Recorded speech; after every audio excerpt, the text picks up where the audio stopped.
All right, everyone. It says I'm live, and I am trying out a different format for audio tonight. So let me know how I sound, especially, and if you can see me. Good to see everybody tonight. I appreciate everyone being here. As Rob Sinelli so kindly said earlier, it is about to be magic hour. So, which I just kind of like that. So thanks for that, Rob.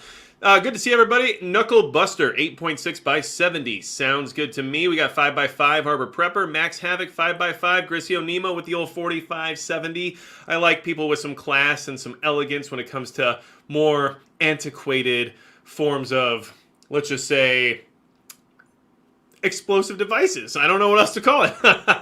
All right, so, and Gregor's Amina says 2 by 4, which I also can appreciate because they're much more expensive than they used to be, and man, I don't know if they'll ever be as cheap as they should be.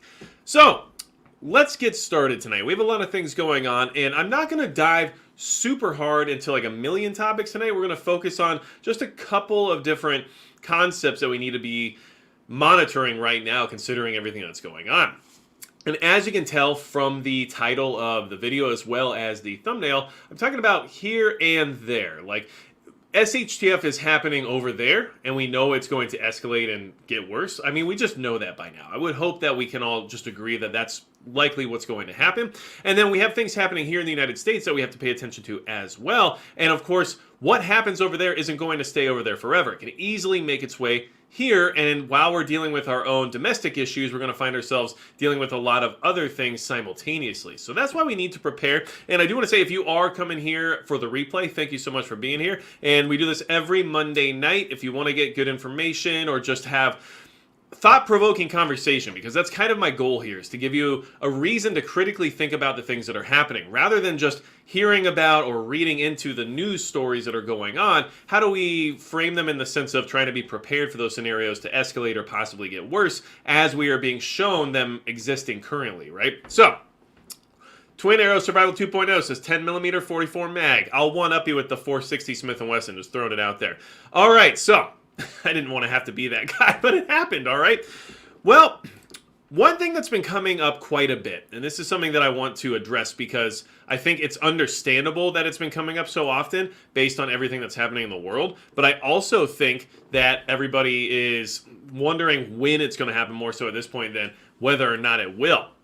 And what I'm talking about is the draft. Everybody's concerned about it, which makes sense because there's a lot of things going on in the world that would make you think the military needs to have additional personnel. And we know right now we're not having an easy time recruiting. And this is actually going to segue into other conversations about what is happening in the sense of how Europe is approaching the same exact situation. And we have different mindsets around how we should handle this lack of military personnel that we currently face. So, JJ Pearson, rely less on others to provide for you every day, and I agree on that. There's just so much truth in the idea that you really are on your own, and as long as you approach most things as being on your own, when I say that, I don't mean lone wolf. I mean on your own as a community, or on your own as a group, or on your own in the sense of trying to build community, and in the meantime, maybe you are a legitimate lone wolf. Either way, don't rely on anyone else to save you from a situation. Have a way or a plan of approaching any problem, and then of course, rely on those that you actually can rely on, and hopefully there's some mutual reciprocation there as well. Now, not so gung-ho anymore. The all-volunteer U.S. military force turns 50 and faces its worst crisis yet, okay? Let's just kind of preface this really quick. 50 years ago in early 1973, with U.S. involvement in the Vietnam War coming to a close, the Nixon administration announced the end of draft call-ups. The armed forces, which had been dependent on conscripts since 1940, had to become an all-volunteer force overnight. America gained and lost a great deal in that wrenching transition. We gained a more effective military, but opened up a new divide between service personnel and civilians, all right? So, and there's a lot of truth to that. And I believe when we go down into, yes, so here we are where they're explaining that at one point in time, it was like somewhere in like 17% or so is how many Americans had actually served, whereas now we're down to 7%. Oh, here we go. Okay, so the number of veterans in the population declined from 18% in 1980 to about 7% in 2018, and it keeps falling as the older generation of draftees dies off, right? So, Twin Arrow Survival, thank you so much for that. I appreciate it. Exile Reviews, thank you for being here and modding. Understand that this problem is going to become exasperated. It's going to get worse because we're having less people sign up. We're having less reservists basically accessible after the fact because we have less and less people in the country that have military experience or any sort of military training. So there's a lot of different just issues that stem from this particular scenario, right? And of course, because of this, one of the things this article is trying to touch on is the fact that the population and the military is not as integrated as it used to be. So there's a larger divide between those who have served and those who have not, which creates a exponential issue with people wanting to support what happens in the military. So you have less and less people interested in joining up into that concept. So there's a lot of things here. And one thing they mention here in the article is that mass mobilization during World War II broke down religious, regional, and ethnic barriers and paved the way for post-war progress on civil rights and an expansion of the federal government to address problems such as poverty.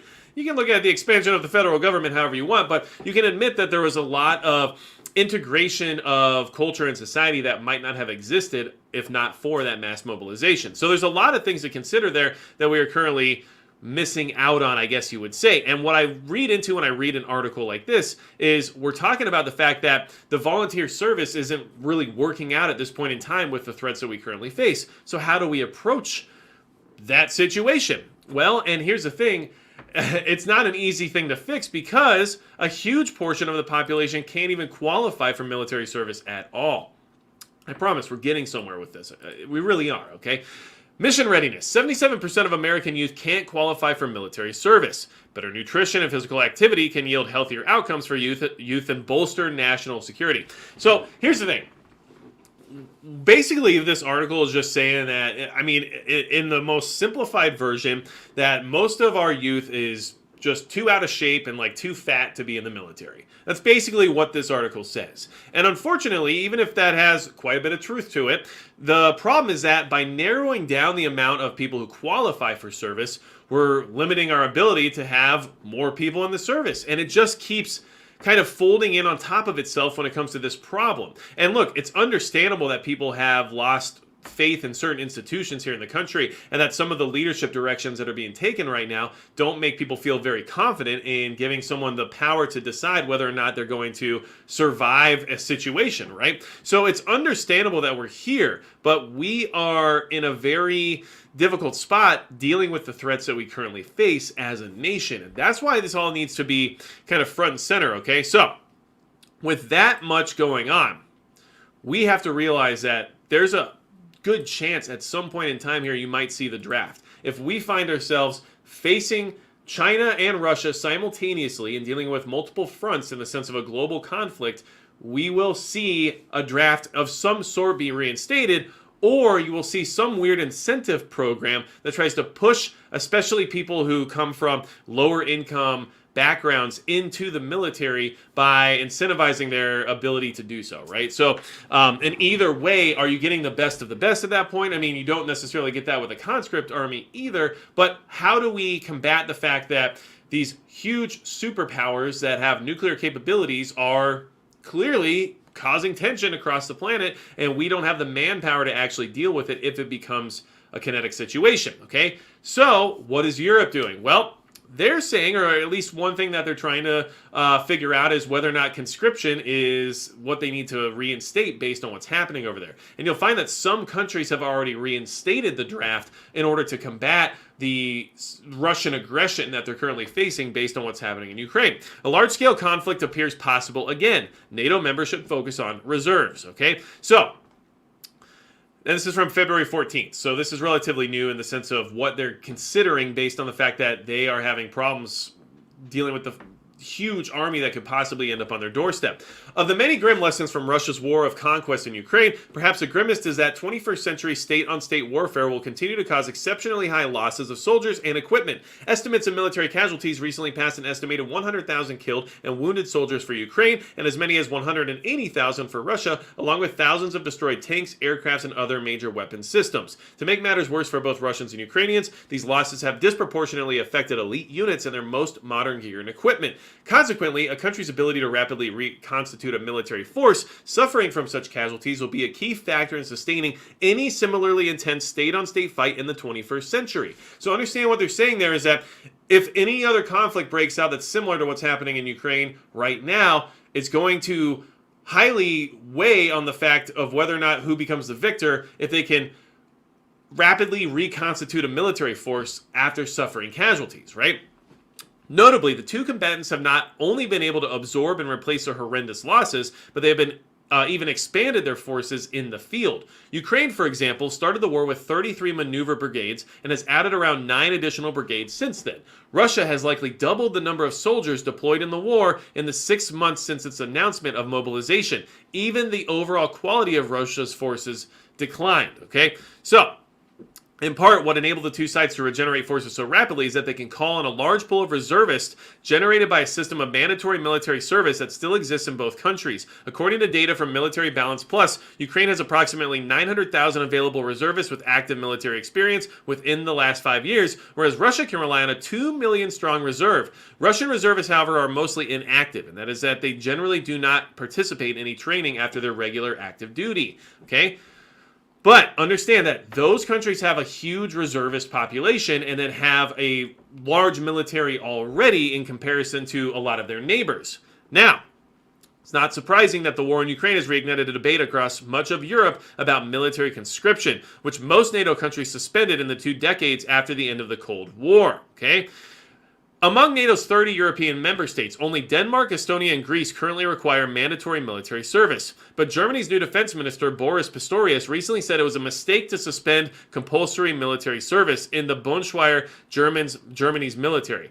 Other German politicians have since followed suit. The Dutch Defense Ministry has been studying the possible introduction of a conscription-style system, with the debate gaining increasing urgency. Mandatory military service was also an issue during Italy's general election last year. While Poland debated and ultimately dismissed calls to reintroduce the draft, conscription resumed in Latvia in January. For the first time since it was suspended in 2007, Denmark, in turn, plans to expand its existing compulsory military service for men to include women as well. When one talks to force planners in select European countries, they say what is partially driving this debate is not just difficulties in meeting recruiting targets, but also the realization that even the largest military powers in NATO, such as Germany or Poland, would have a tough time sustaining a casualty rate similar to what Ukraine suffered in the first few weeks of Russia's invasion, while still fielding an effective fighting force. So, based on how Europe is approaching this situation and the fact that this conflict is on their front door, how do you apply this to what we have going on here in the United States? And I think we can all answer that question relatively easily. I think it's very clear that if these countries have to reinstate the draft in order to fight off an aggressive force coming their way, and then we find ourselves involved with a NATO-related conflict, well, where do you think they're going to get the manpower they need for America's military? I don't think we're going to just have a lot of people suddenly start volunteering to go fight a war in Europe the same way as what you would have seen back in World War II, right? Things just aren't quite the same in that regard these days. And there's such a huge political divide in this country, and a lot of people look at the military from both sides of the aisle in a negative light, and it's not helpful in any way. Conservatives are looking at the military saying, hey, they've gone too woke, things aren't going well in leadership, they're trying to demand all these weird things, they're loosening standards, right? And then liberals are looking at the military saying, oh, they're too conservative, they're still too fascist, there's all this stuff going on, the sense of, how toxic masculinity works and everything else, right? Like, so each side has their arguments for why they don't believe the military is in the best possible condition it can be in, and that unfortunately means that neither side has an overwhelming majority that's wanting to go join the military, right? And of course, we all know that a huge amount of our military force comes from rural counties, which generally tend to be more conservative, and that's just the way it works, of course, but understand that that's not producing enough recruits for them to actually meet the demand that the military currently has, like right now. So we don't have the ability to meet the demand right now. If we find ourselves in a public conflict, not a proxy war, which we're completely in right now, then I think you're going to find they're going to have to get creative about how they find more people. And whether or not they reinstate the actual draft, right? Well, they'll find a way to make people want to join in some form or another. That might be hard to say no to. And man, One of the best ways to get people to join the military that wouldn't otherwise is to get them out of a desperate situation. And with inflation and with the cost of living and with people becoming more and more desperate every single day, with the homeless crisis exploding and with crime, going rampant, it seems like there could be a lot of reasons why somebody might be at least, conceptually better off serving in the military. So just keep all these things in mind because it's all interconnected in one way or another. But according to the way Europe is approaching the situation, I would say that our likelihood of seeing the similar scenario unfold is becoming more and more of a possibility. Okay. Let's see. Jonathan St. Lawrence. Hey, Magic Prepper, made it to your live. Well, I'm glad you did, and I appreciate you being here. House of Lamar says, money. And, I feel like we were kind of partying when we said it right there, more so than just talking about the money itself. But no, you're right. I think that money will incentivize people to a degree that they'll be able to make that assertion to say yes or no to joining service, right? Not to mention, you could even take that further if you wanted, right? If things got very dire in the military, just needed people no matter what, and the selective service just wasn't cutting it or wasn't possible at that time, because I believe it takes Congress to actually reenact that. Well, then, in that situation, I mean, look as far as science fiction to answer some of those questions. I mean, you could even find yourself in a straight up Starship Trooper scenario where like maybe you have access to certain rights or privileges that you wouldn't have access to otherwise if you don't have service in your background, which is not something I necessarily agree with, but desperate times call for desperate measures, and that's when some of the most authoritarian things tend to pop up now, isn't it? So, J.J. Pearson, most kids should go to the military for some discipline and perspective. It's a very bad time to grow up responsible and useful. Sad times. And there's probably some truth to that. And I think that there's a lot of ways that young people could develop more discipline and perspective and everything else, but it's just not being pushed as a priority any longer, unfortunately. So we're definitely struggling with that as a society, I agree. And of course, Mrs. Rogers' Neighborhood, good to see you as well. Saludos. So, basically, one thing that you have to consider is that countries like China right now are teaching their elementary age students how to field strip and clean firearms, and we're not even close to that at this point in time, right? Back in the 50s, 60s, and 70s, even the 80s in many ways, we did a lot of those things, right? But it's just not where we're at anymore because, people are just scared, I guess, of everything. So, Rob Sinelli says, yep, Starship Troopers incoming. Man, the correlations of that movie and like where we're heading as a society are like oddly accurate. And if you've never watched it or you haven't seen it in a very long time, watch it again and let me know how you feel about it next time. Okay, so anyway, let's keep moving forward. Now, we all saw this video, right? So I just want to mention this really quickly because I think it's something that is at least worth mentioning. Okay, huge consignment of U.S. military equipment has arrived in the Polish port of Gdynia, right? If that's how you say it.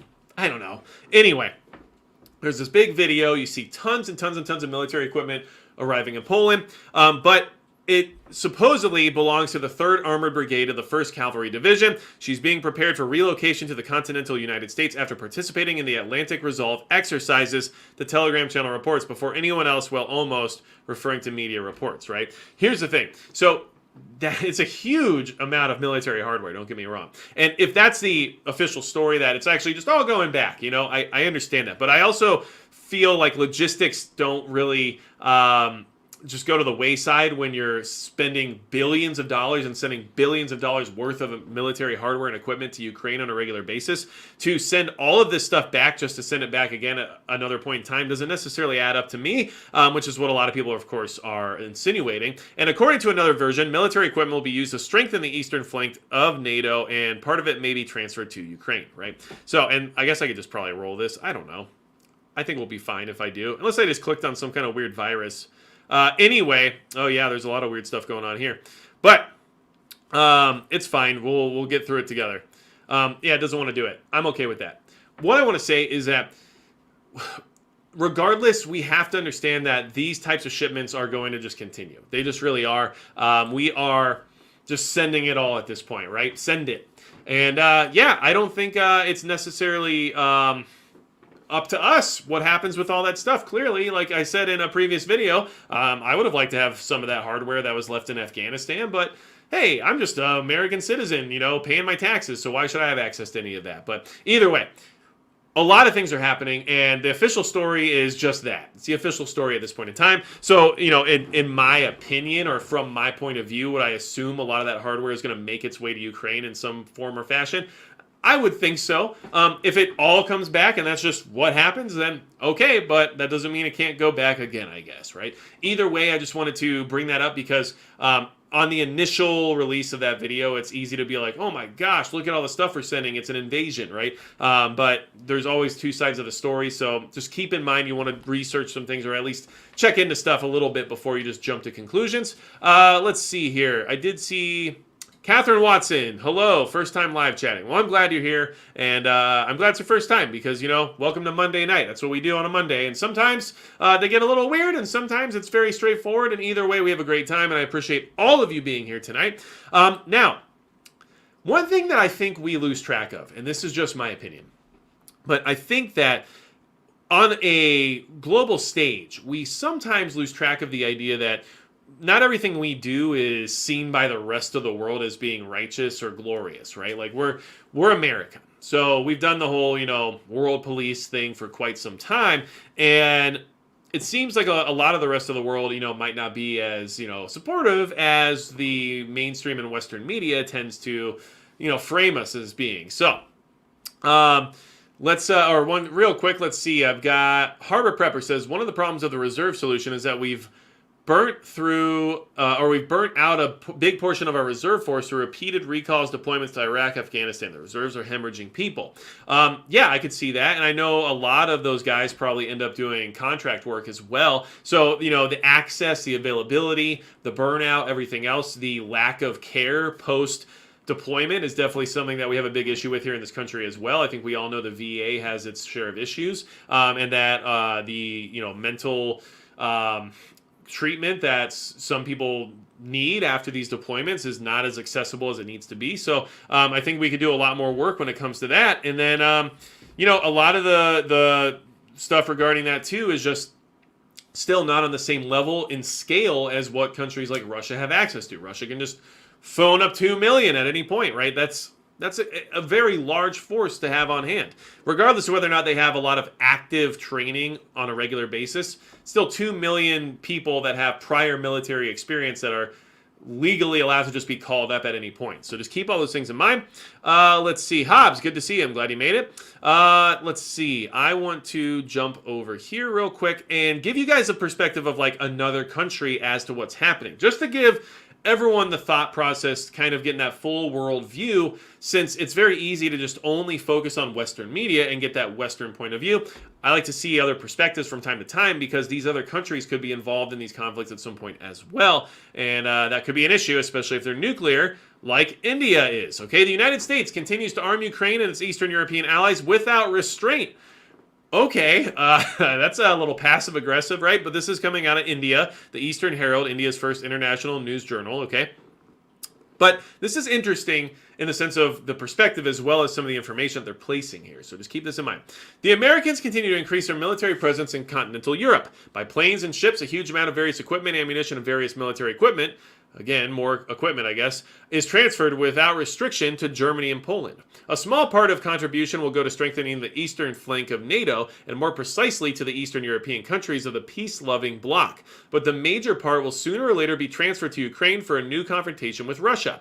Footage has appeared on the web showing how Stryker armored personnel carriers are unloaded from shipping to one of the ports in Germany. This is the first batch of these armored personnel carriers. Then the wheeled vehicles will go to Poland, where they will equip the formed units of the armed forces of Ukraine. After performing exercises and running in, she will be at the front, okay? And understand, yes, we have some translation issues most likely happening here, but I'm just going to read it for what it is.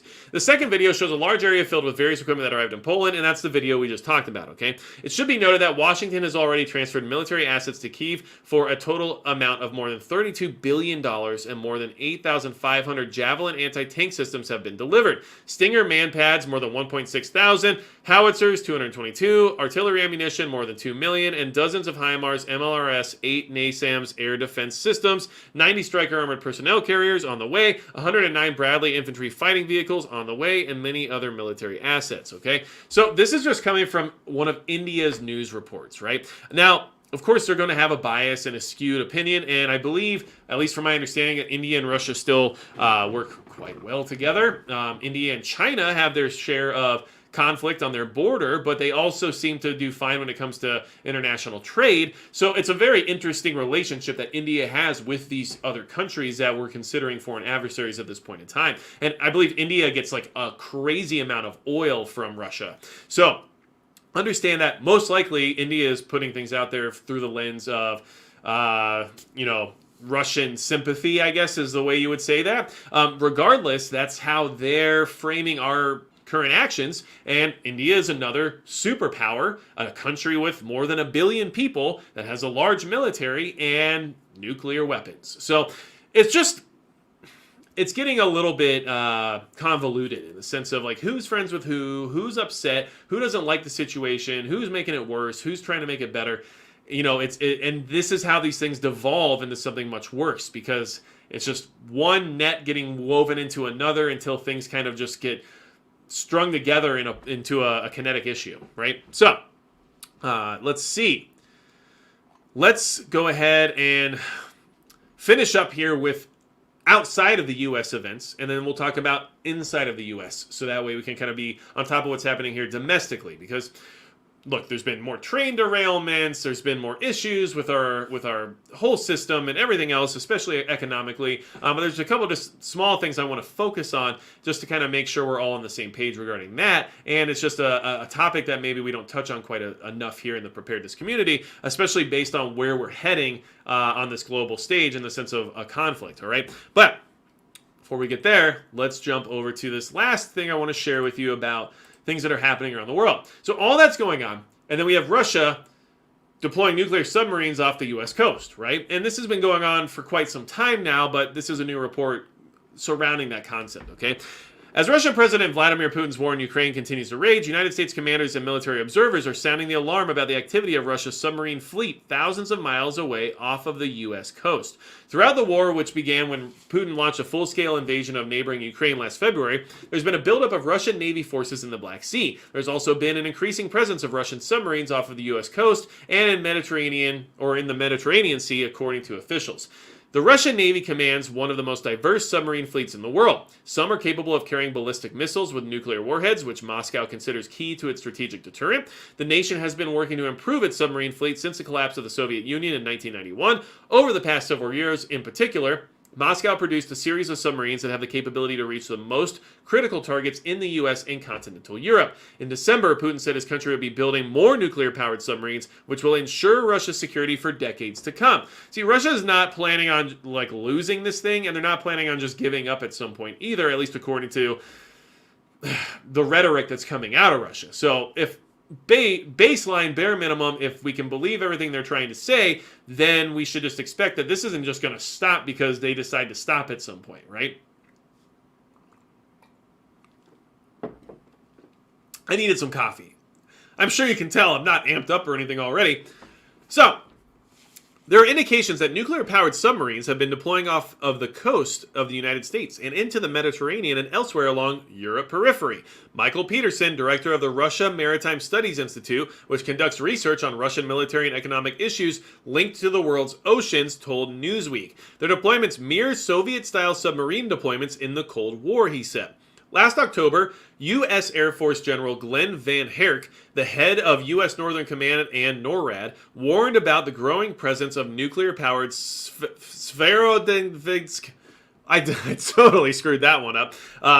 Sverdlovsk-class submarines off of U.S. coasts. He characterized Russia as the primary threat to the country right now. They just moved subs for their first into the Pacific. Van Herk told the Association of the U.S. Army Conference. Another is out in the Mediterranean right now, and another that's out on its way into the Atlantic. That will be a persistent, proximate threat capable of carrying a significant number of land attack cruise missiles that can threaten our homeland.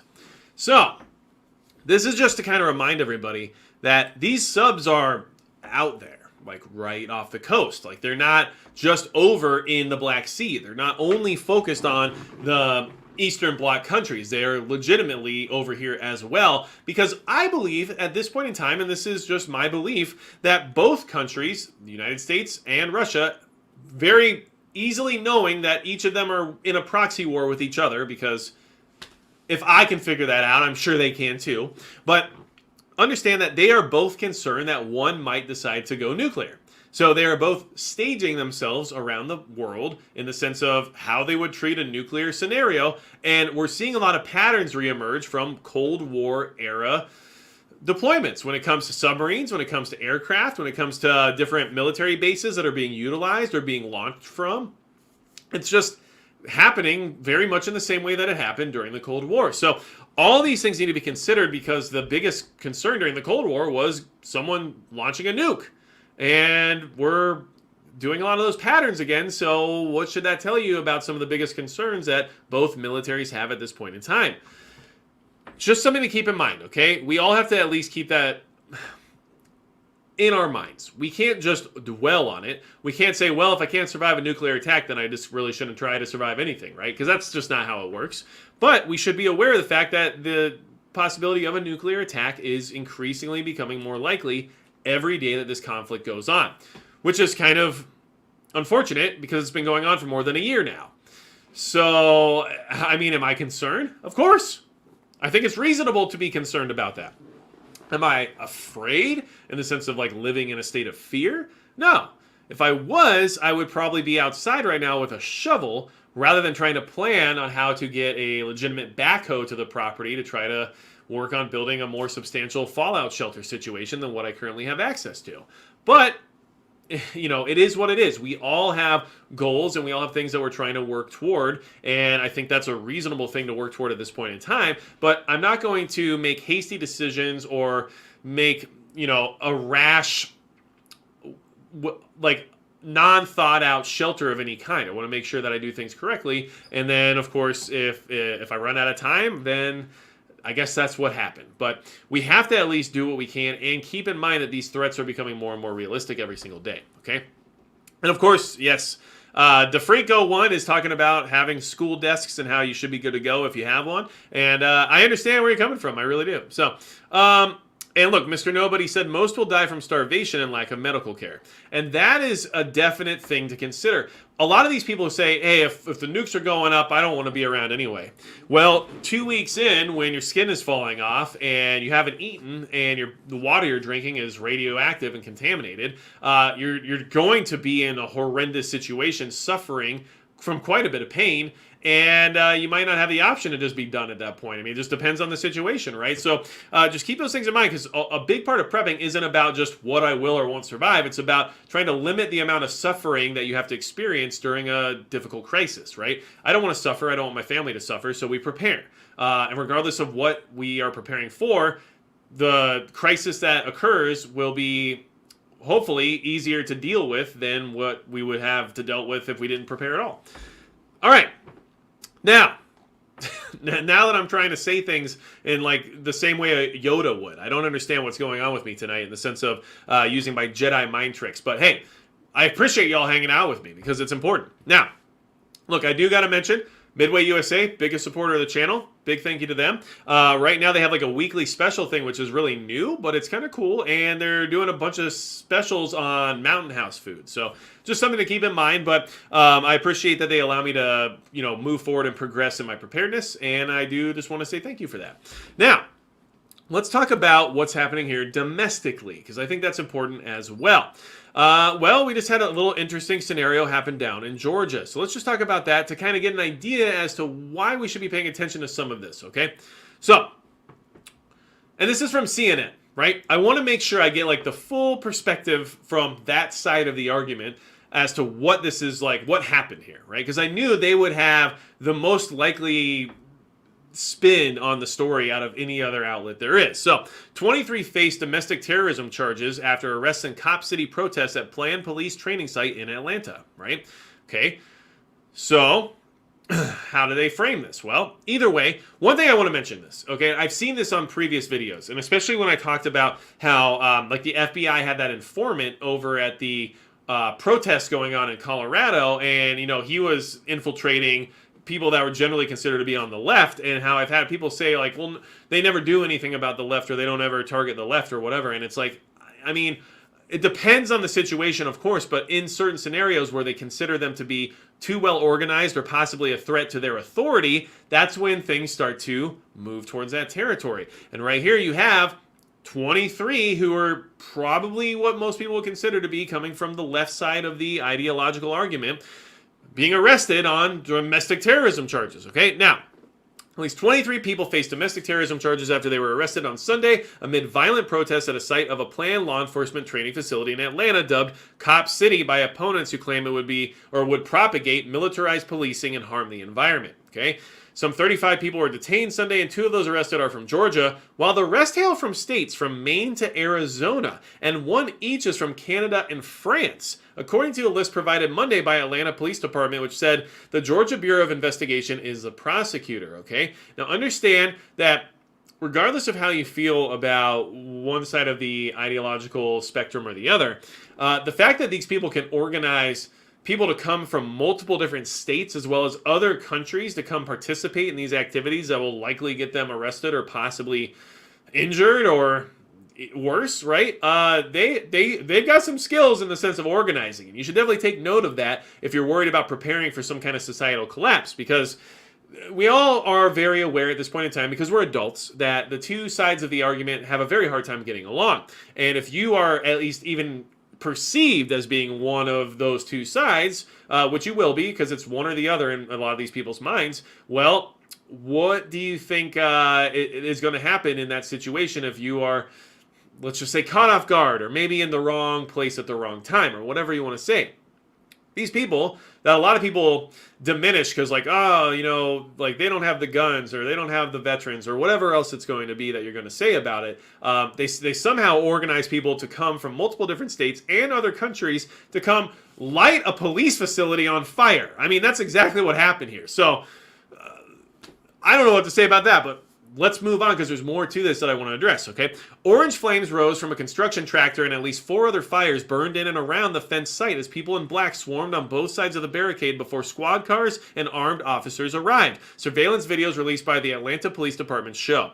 The scrap came at the start of what protesters are calling a week-long mass mobilization, with Thursday labeled a National Day of Action Against Police Terror at the forested site slated to host a $90 million 85-acre law enforcement facility. Officers weeks ago fatally shot a protester at the construction zone, and activists there previously had been charged with domestic terrorism. A group of violent agitators used the cover of a peaceful protest of the proposed Atlanta Public Safety Training Center to conduct a coordinated attack on construction equipment and police officers, police said, a characterization some participants have disputed.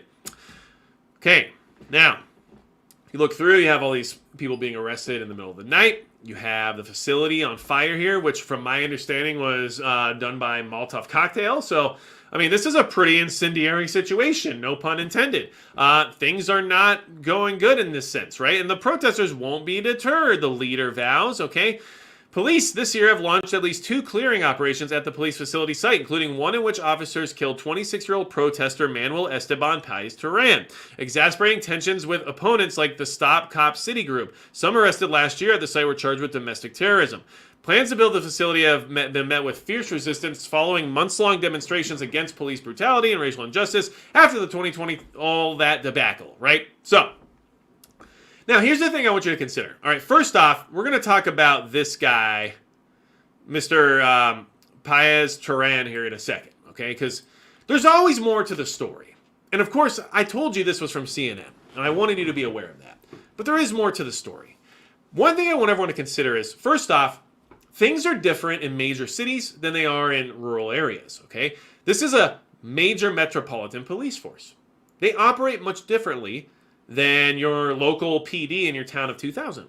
They operate much differently than your sheriff's department in your rural county, right? There's a lot of different types of police forces out there. What I will say is that, at least in my experience, the large municipal police departments that exist, right? They tend to be, at least this is just my perspective, okay? They tend to be the most removed from the population than other police forces, right? The sheriff is an elected official, which means people vote for that leadership to be involved with the policing of that county. The sheriff's deputies are part of that establishment. So in my experience, I've had more interaction with sheriff's departments that was positive rather than negative.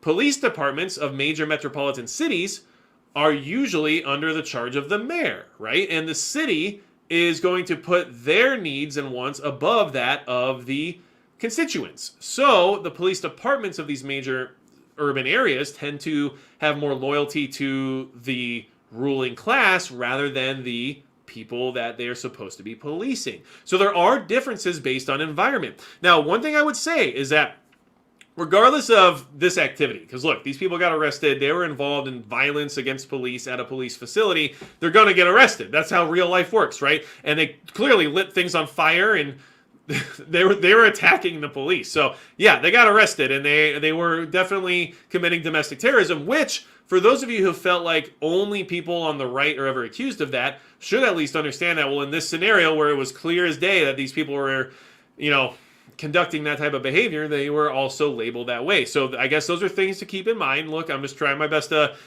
walk the line, I guess you would say. But the other thing to keep in mind is that there should be some concern over police militarization, okay?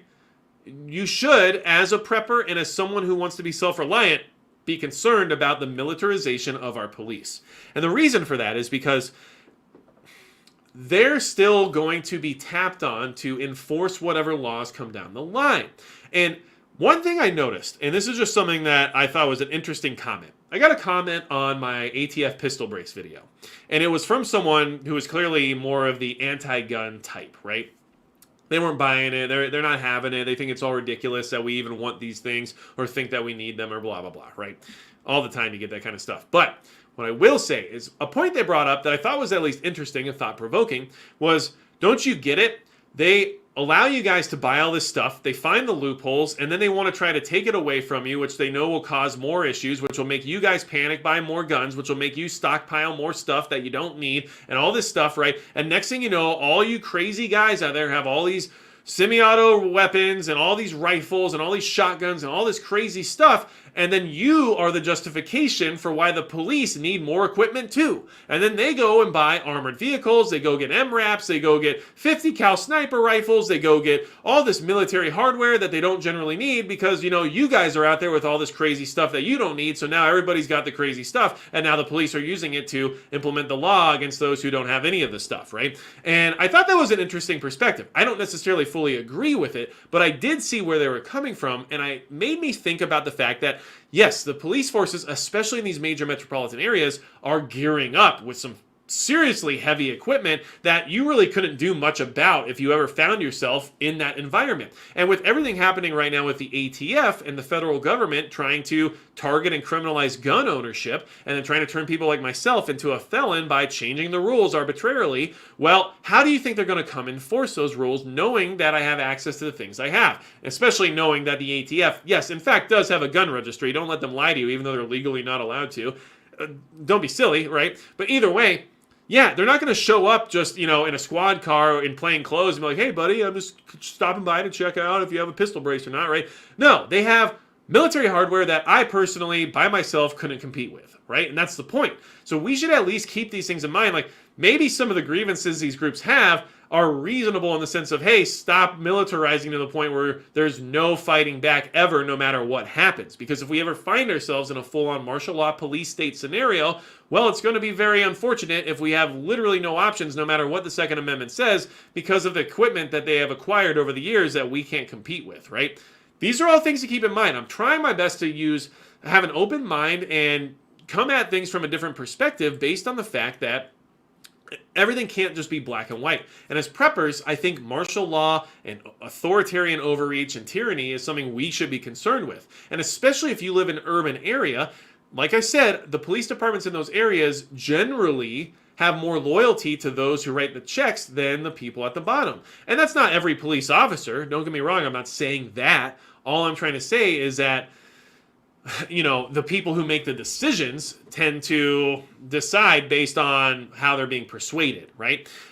In my town and in my county, I have no worries about that. I don't. And a big part of preparing is location, location, location, right? So I'm not concerned about my local PD showing up with an MRAP to come knock on the door and tell me I got to turn in my pistol braces, right? That's just not going to happen from those guys. From the federal government, sure, that could easily happen. But Not my local sheriff either. You know, that's just not going to happen where I live. But if you live in Atlanta, I mean, that's a much better chance of that happening. And we're going to talk about some more examples here in just a second. So I hope you guys understand what I'm trying to say there. It's not like, oh, bash police, and it's on, oh, yeah, those protesters were right. It's neither one of those things. As preppers, we have to read between the lines and say, how could this unfold in a way that would make my survival or my comfort or quality of life less possible, right? And then if you look at it through that lens, you can remove all the BS in the sense of emotional reaction and all of the indoctrination of, you know, political ideas and stuff, and just say at a base level from logic, could this be a problem for me or not? And that's really how you should analyze everything if you're going to be as prepared as possible. So, let's go ahead and talk about that guy real quick, okay? Because I just need everyone to keep in mind, things happen if you do things, okay? And the media doesn't want you to know that. For some reason, they don't think it's a good idea for you to know that. So here, this is from The Guardian, okay? Environmentalist Manuel Esteban Paez Terran's death is part of a disturbing trend, okay? What happened in Atlanta is clearly part of a dangerous trend of U.S. law enforcement attacking climate leaders, all right?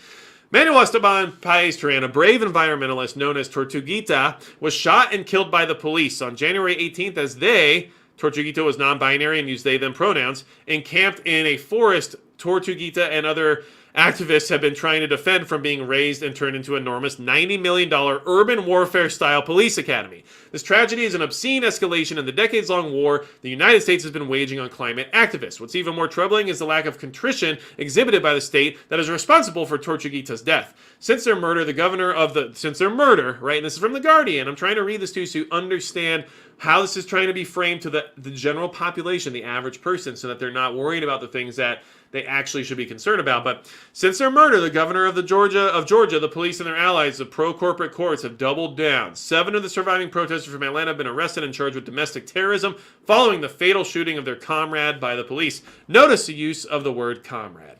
Anyway, sorry. And I'm not bashing on this guy. I hope you guys understand that, especially you weirdos who are now mad at me and want to come after me because of whatever, right?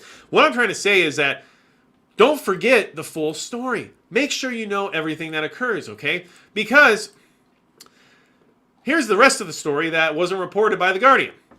Investigators on Thursday released the identity of the person who was shot and killed by law enforcement officers who were trying to clear protesters camping at the site of a planned Atlanta area public safety training center that opponents have dubbed Cop City. Manuel Esteban Paez Terran, 26, was shot and killed Wednesday morning, according to the Georgia Bureau of Investigation. Terran was inside a tent in the woods and did not comply with verbal commands from law enforcement officers trying to clear the area, the GBI has said. When Terran shot and injured a state trooper, other law enforcement officers returned fire and killed Terran, the GBI has said. So, and of course, activists have questioned the police version of events and called for the release of law enforcement body camera footage. Okay? Look, it's not that hard to prove if somebody got shot. If a trooper got shot, it's not that hard to prove. I'm just saying, okay? But either way, 2 things to take from this whole situation. One, if you're going to go out and try to disrupt a law enforcement event of any kind, whether or not that's the ATF enforcing unconstitutional rules, whether or not that's a police department trying to build a training complex, whether or not that's anything related to law enforcement, if you go there and try to interrupt it, there's a chance you might get yourself in trouble. And if you interrupt it with any form of violence, there's a chance you might be charged with terrorism. And if there's any chance you're going to escalate that to the point of actually hurting or potentially taking an officer out, you might not make it out of there alive. And that's exactly what happened in that situation. But you have to keep that in mind when it comes to a lot of the things that are talked about in the preparedness community, because there's a lot of tough talk. And if you shoot, they're going to shoot back, okay? And this guy apparently was willing to go to that level and didn't make it back out, right? And then, of course, the news outlets have to make sure that you're only aware of the fact that he was shot and killed, rather than knowing that he also shot a police officer. At least that's the information I have access to. So why does that matter? Well, here's the thing to keep in mind as well.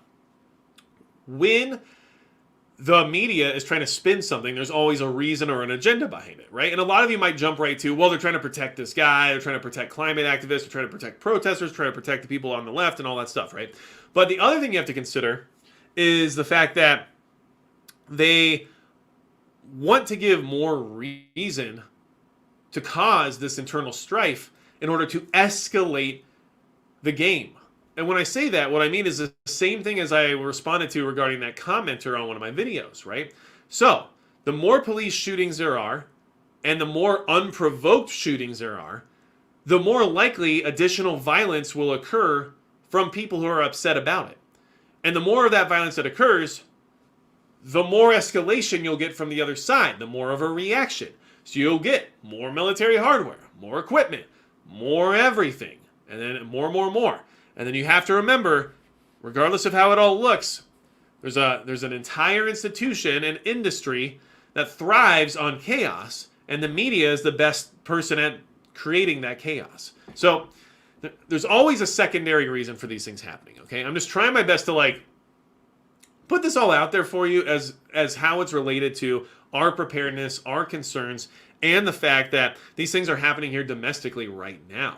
People are dying because they are upset about things that are occurring here in the country, and there is active involvement between law enforcement and protesters, extremists, rioters, whatever you want to call them, right? But that is a legitimate thing happening right now where a police complex is being attacked and having things burnt down to the ground, and officers are getting shot and other people are getting shot.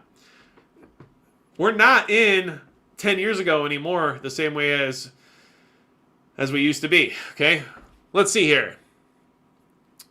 Florida Sheepdog, mandatory 2-year service for these punks. They'll get unfat, quick, and Marine boot, the advanced class in growing up.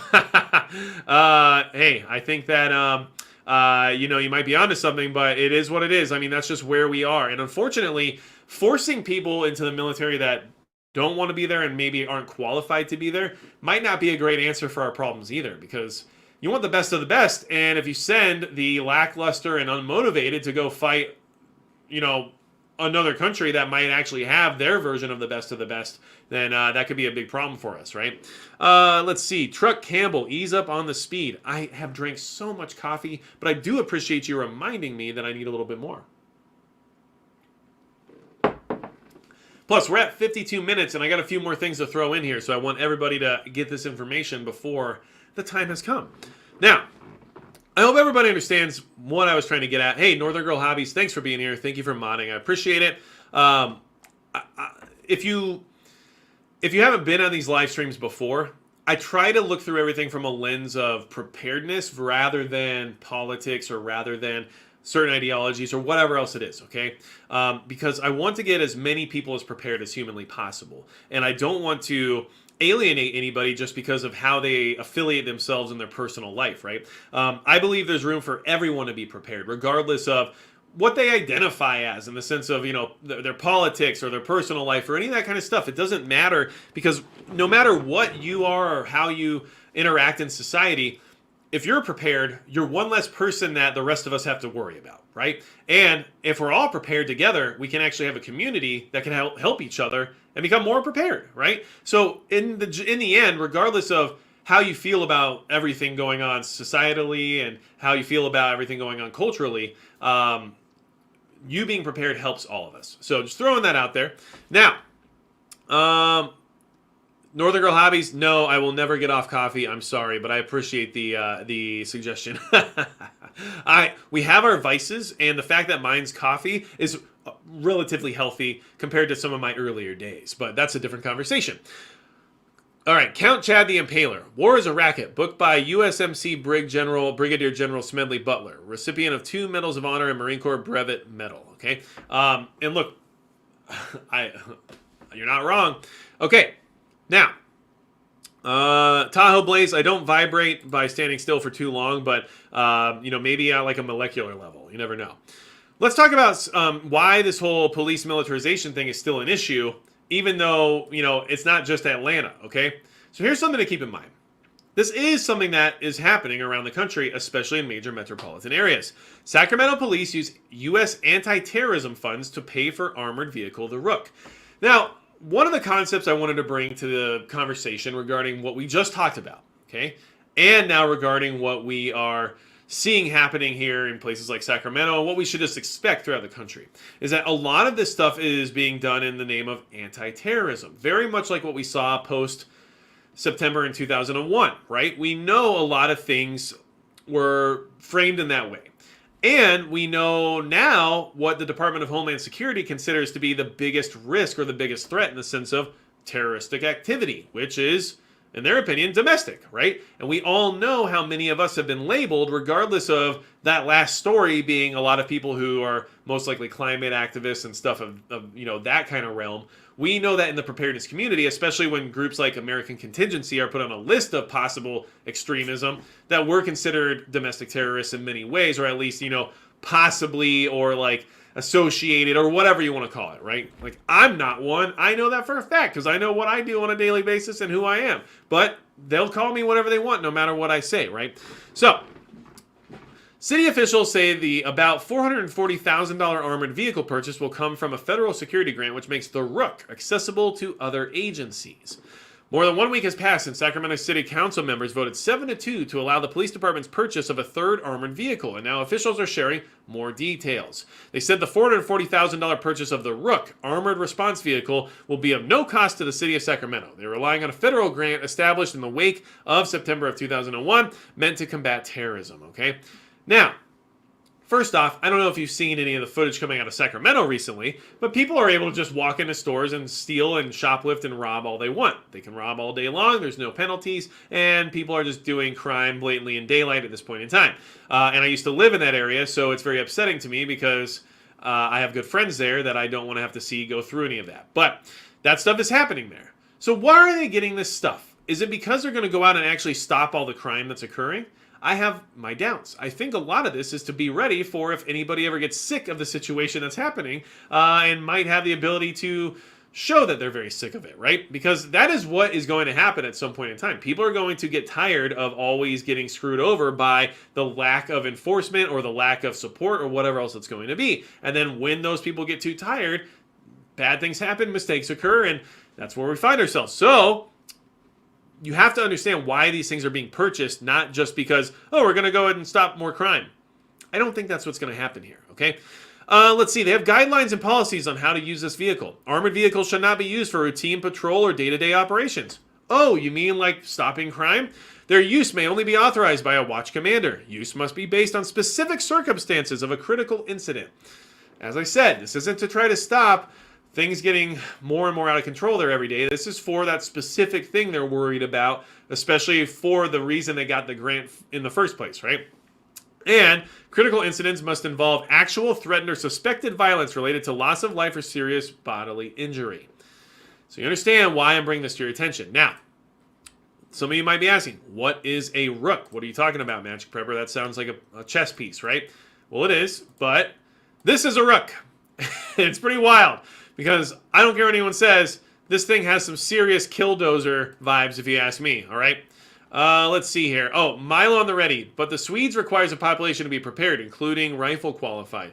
Well, yeah, and I think that's not the worst thing, right? We used to have the civilian marksmanship program, which is now just a way to buy an M1 Garand, I guess. But either way, we used to be a lot more keen to that as well, especially because you used to have shooting classes even back in like high schools and stuff back in the day where you could learn target shooting and shooting sports in general, and now none of that stuff's accessible because it's scary, right? So let's see here. The Rook, armored critical incident vehicle. All you have to do is see what this thing is, but it's a straight up killdozer, okay? Look, it can do all this crazy stuff. It's got all these attachments. You get this giant, basically like riot shield that can be platformed on the front of this thing, and then it can be lifted and moved and all kinds of stuff. And police can ride behind that and have that bulletproof aspect and that armor, along with the ability to get out quickly and maneuver. So I mean, look, if you need this thing, I'm sure it's great to have. But you should also keep in mind why these things are being purchased, and it's not always because they want to make sure the local 7-Eleven stops getting robbed. That's not what this stuff is for. I just want to bring this to your attention because, I don't know what I could personally do against the Rook, right? As a citizen who's concerned about tyranny and authoritarian overreach and things like that happening in the future, if the Rook shows up to my house with its hydraulic breaching ram, right? Or it's grapple claw, which can gain access to attics where suspects might barricade from ground level exposure. It could aid in disaster relief, right? Or the vehicle extraction tool, a powerful attachment for immobilization or removal of a vehicle in tactical applications, right? Like, what am I going to do against the Rook? I mean, I guess I could buy a skid steer and start getting creative now so that I have like the equal, but then it's just going to be like an episode of Battle Bots, and nobody wins in that unless you're the small mouse wedge. So maybe I need to get a mouse wedge. But all I know is that this is why, regardless of the reason for people's emotions to overtake them when it comes to police militarization, it's still something you should be concerned about, because we all know that there's a possibility of martial law and things of that nature in the future, especially if we find ourselves in a World War III scenario. So, all right, now, let's see. Florida Sheepdog, federal money and grants aren't free. It's your tax money. That's true. You're just getting your own money back. I can totally agree with you on that. Now, I will say that I'm actually working on applying for a federal grant right now to install a storm shelter at my home.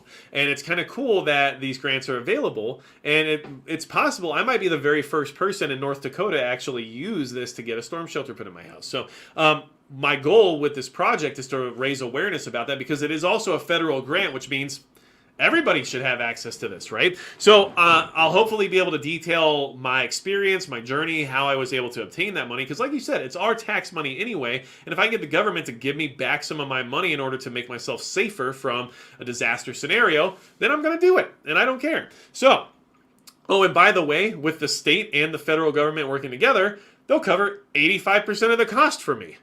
Wow, that's not too bad now, is it? So, let's go ahead and talk about something that we should just keep in mind, okay? And this is just what I wanted to share towards the end of the live stream tonight, because we have to remember that things aren't normal. Things aren't going very well. They're just not, okay? I don't know how else to say it at this point. The IMF, we love the IMF, right? Anyway, says world needs to prepare for the unthinkable after COVID and war in Ukraine. This is from the Epic Times, which, by the way, I've been interviewed by them before, so that's kind of cool. And hey, if you want to find a story on me from the Epic Times, I'm sure you could just search me and find it, so that's kind of neat. Anyway, International Monetary Fund Managing Director Kristalina Georgieva has warned that the world needs to be prepared to better handle shocks and the unthinkable in post-COVID-19 world and in light of the ongoing Russia-Ukraine war. Georgieva made the comments during a World Government Summit panel hosted by CNBC's Hadley Gamble in Dubai on February 14th, where she also referenced the recent earthquakes in Turkey and Syria that have killed more than 36,000 people. Asked how difficult this year is going to be, Georgieva replied that the world economy is still in a very difficult place, and global growth is slowing down in 2023, but it may be a turning point, pointing to inflation declining in some countries. Whatever you say. What we are very concerned about is, one, the unexpected, Georgieva said. What COVID and the war taught us is we live in a more shock-prone world. What the earthquake in Turkey and Syria taught us is to think of the unthinkable. We all have to change our mindset to be much more agile and much more oriented towards building resilience at all levels, so we can handle all of the shocks better. Georgieva added, noting that the resistance comes in the form of ensuring that the very fabric of each country and its society is strong. Okay? So, the IMF, in a roundabout way, is literally telling you to prepare for shocks. They're worried that there's going to be additional shocks and that the system can't really easily bounce back from them any longer. And I agree with that assessment. We're going to find ourselves dealing with more shocks here in the future. Let's see. Milo on the ready. Make it solar. They will cover all the costs for your shelter. Hey, you never know. That might be you might be right about that. But it's hard to make an indoor shelter solar, but I know what you're trying to say, so I appreciate the suggestion. But what I'm trying to say here is she's right, and I don't think she was framing it in the sense of preparedness, but the way that they telegraph these things to companies and to countries and governments around the world, you should digest as being on a personal level how it applies to you. And what it applies to me is that they're expecting more of these issues to occur, and they expect the unthinkable to happen as well. Referencing those earthquakes was an interesting thing to reference because, like we know now, I believe more than 40,000 people perished in those earthquakes, and that's a major event that has huge economic and catastrophic consequences for that region, not to mention the huge loss of life and what that does to the people of that area. So, I think that they're alluding to the fact that there's a possibility of those types of events occurring more and more throughout this year. Whether or not they're natural is yet to be seen. But I would at least consider the rest of the statement to be relatively true as well. Shocks to the system, right? Will we see some blackouts? Will the grid go down? Will we have economic crises popping up left and right? Will we have strife or more protests that turn into riots throughout the country? A lot of things are very much on the table at this point in time, and you have to be ready to bounce back from them. And it's not easy to fully prepare yourself for every single possibility that exists because, unfortunately, there's just too many now, right? There's just so many. You know, you could go and get a full nuclear survival kit and then the next day find out that the grid went down from a cyber attack, right? And nuclear survival stuff might not help you very much in that moment. But if a nuclear weapon goes off, then you'll be glad you got the stuff. But if the grid goes down and you didn't get the power stuff you need in order to sustain some form of electricity during the grid being down, well, I guess you chose wrong, right? So that's what's very hard about our current position. We're trying to cover all these bases, and every base requires a level of, I guess, specialization, right? And that's very difficult to acquire in the sense of skill, training, knowledge, and equipment. So do what you can. Of course, the basics are always good. Always. Having food, having water, having access to some form of power is good, no matter what. But the specialization might be very important depending on scenario. And that's the hard part, right? And of course, you guys know, you're here, you're on this channel. I like my firearm stuff. I know it's not going to be the number one thing in every single scenario, but it is a specialized item that if you need it, you'll want to know what will or won't work or if it'll fail or not, right? And just in that same vein, having solar power and stuff like that is good and specialized. But if you need it, you know it needs to work and you want to know how long it'll work for and what it will power. So all those things require a lot of testing, a lot of time, and a lot of energy. And it's hard to put all of that into every single aspect. So just do what you can and try your best to not get overwhelmed, okay? And just maybe for your particular area, prioritizing all of these different things based on environment is a good idea. You know, where I live in North Dakota, I want to be able to stay warm. I'm slightly worried about nuclear fallout based on the fact that I live near Minuteman missile territory. And I also need to be able to have access to food, which you think wouldn't be an issue for somebody that has a decent amount of property, but I'm not at the point of being calorically positive from what I can produce. In fact, I can barely produce anything, right? So, that being said, I still need to eat. So these are just things that we have to just continually work on that we can't just change overnight, right? Unless you're a millionaire, I guess. And these days, I don't even know if that counts anymore. Like having $2 million, is that even like considered rich? I don't even think so, right? So unless you have a lot of money and you can just go buy everything you could possibly need and pay other people to take care of it for you, I guess you could just do it right now and be good to go. I don't have access to that. I'm not capable of that. But I'm going to do what I can, and that's the best advice I can give all of you as well. Do what you can. And even if it's not very much, the best thing you can do if you can't afford to do a lot is learn, right? And man, there's a lot of literature on the internet. There's a lot of books. You go to the library, right? We forget that even exists anymore in this day and age, but it's true. You just go to the library. But there's so much information out there you can learn, which will still be very important during an SHTF scenario. And, you know, I don't know every single detail about nuclear survival. But I can learn more, and that's something I can easily do and study and become more and more efficient at surviving that type of an environment.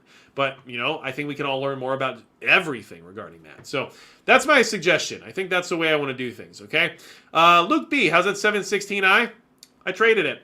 Not going to lie, I did. That might make you sad, but you know what? I'm constantly trying to figure out how to make things more efficient. And I'll tell you this about the 716i. I had at least 500 rounds through it, which isn't a super high round count, but for 308 it is in the sense of money. And, you know, I had zero issues at all. I mean, it was 100% reliable. So if you're looking for a 308 in a gas gun, yeah, I would totally suggest it, I guess. But what I would say is that I have adapted to quite a few different things based on the people I'm now currently working with in the sense of a group. I've adapted to things that I wasn't comfortable with before after getting more training and learning more. And I've adapted to things based on my environment as well. So, if I have to reach out further than what I'm capable of doing with a standard carbine of sorts, well, that's why I just did the budget SHTF long-range rifle project, which will be a video one day. But that is pretty good to go, and I'm actually pretty happy with the results. So a lot of things are here, and yes, that's a 308 because I still like to keep NATO calibers handy, and I do like the idea of the logistics aspect of that. But yeah, there's a lot of things that that I think that we could focus on and do, but it's just hard to do everything, right? Bees Nuts says, have you prepped for an EMP attack? An older car with no electronics, etc. So not to the degree of having access to every single thing that might survive an EMP, but having Faraday bags and Faraday protection of critical components is something that I have done, and there's other ways that I'm working on that here in the future as well. Would I like to have like a early 1970s, truck of some kind or something in order to have something that could be possibly up and running during that event? Of course. Can I buy that right now just to have it? Not necessarily right this second, right? So there's things I'm working on.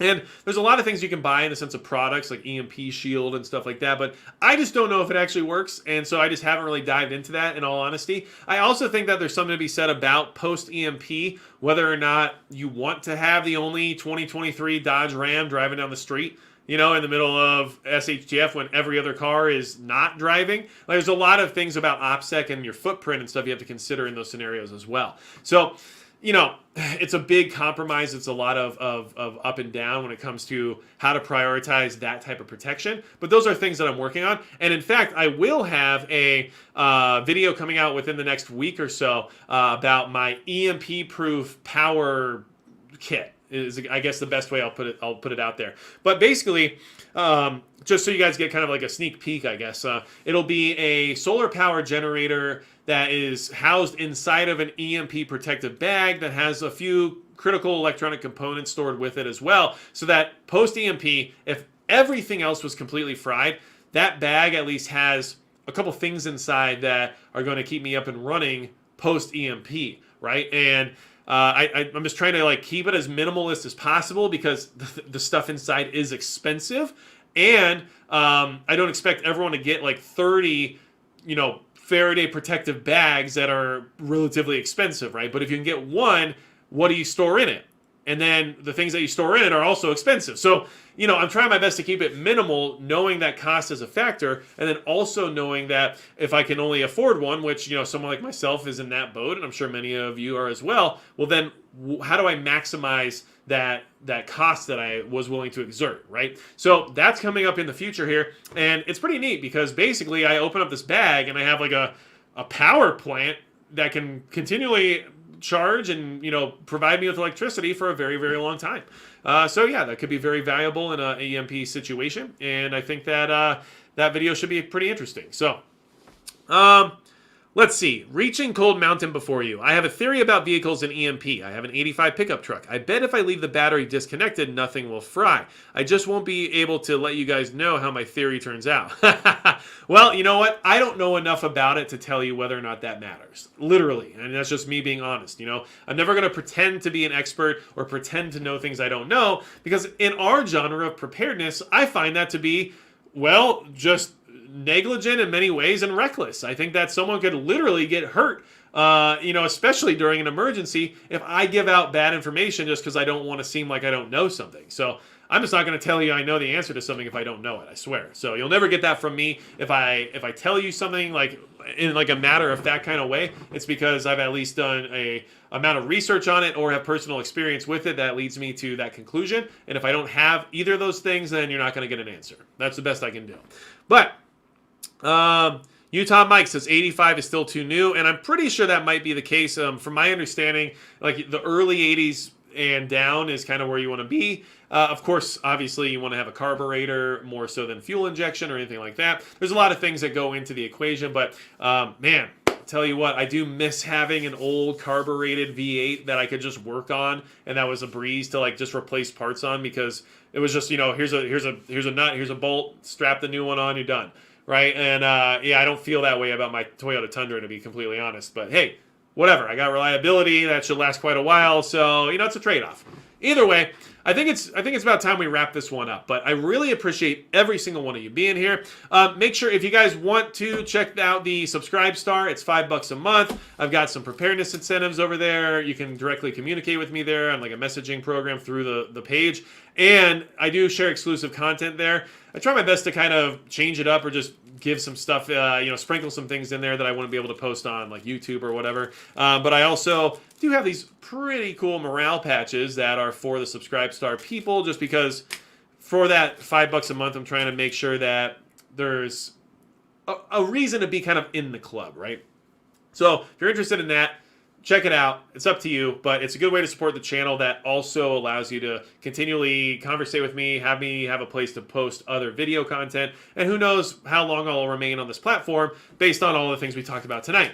So, I do appreciate every single one of you. If you do have any interest in the Subscribe Star, I will go ahead and post that in the live chat right now, just because, why not? I appreciate every single one of you, and if you don't want to deal with it, you don't have to. I promise. It's not a big deal. And besides that, that's going to be it for Magic Prepper.